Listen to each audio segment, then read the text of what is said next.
জাতীয় শোক দিবস উপলক্ষে কেন্দ্রীয় কর্মসূচির অংশ হিসেবে সারা বাংলাদেশে বইয়ের দোকান বন্ধ থাকবে।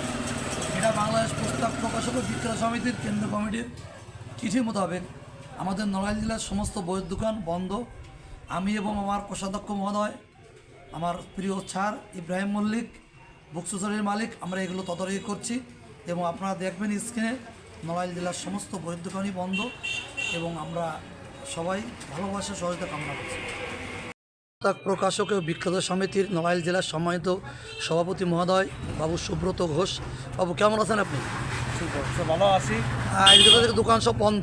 হ্যাঁ, জাতীয় শোক দিবস হিসেবে খালেদা জিয়ার মৃত্যু শোক দিবস হিসেবে নড়াইল জেলার সমস্ত পুস্তক ব্যবসায়ী প্রতিষ্ঠান বন্ধ ঘোষণা করা হয়। ওকে, ধন্যবাদ, ভালো থাকবেন।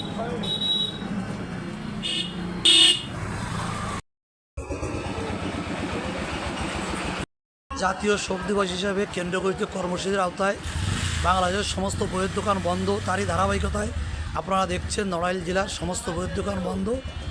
এই দেখছেন সমস্ত বইয়ের দোকান তালাবদ্ধ অবস্থায় আছে। জমাত লাইব্রেরি নড়াইলের দেখছেন বন্ধ আছে।